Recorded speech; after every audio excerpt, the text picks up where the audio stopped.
Well,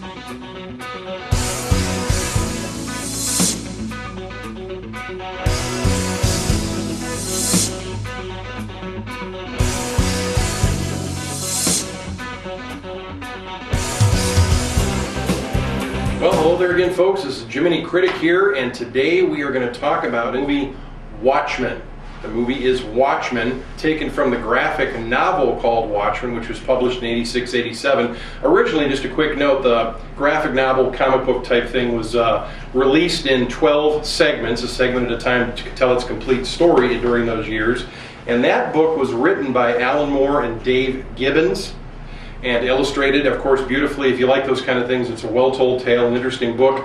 I'm here to review the movie version here, which is, by the way, comes out from Warner Brothers Pictures. It comes out March 6, 2009, and it's rated R, and let me tell you this much, it is a graphic R-rated movie. Definitely not one, in my opinion, for the kiddos, but if you like that kind of movie, this may interest you. It's about 160 minutes long. It is a long film, but in some ways, as I'll tell you here momentarily, it might not be long enough. And you go, how can a 2-hour, 40-minute film not be long enough? Well, let me explain. I'm kind of torn on this movie. I was kind of anticipating this when I went to the preview for the movie. I had seen some trailers, of course, prep work. I had never read the Watchmen graphic novel before, so I didn't know what I was definitely getting into, and I went to see this movie just on a standalone basis of it being a movie. And I gotta say, folks, I was disappointed. I did not really enjoy my movie-going experience, and here's why. The movie had a $120 million budget.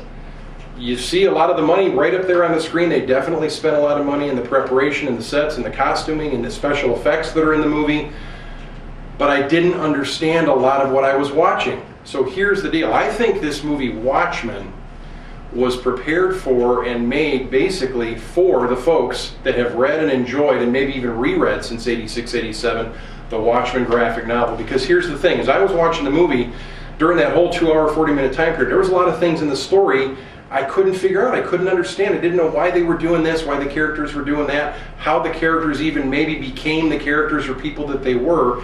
As you know, this is kind of a superhero movie set in a parallel United States during 1985-86 era.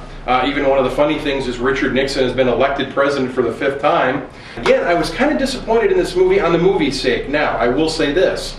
Since I've seen the movie, I have picked up and began reading the graphic novel Watchmen just to get a better understanding.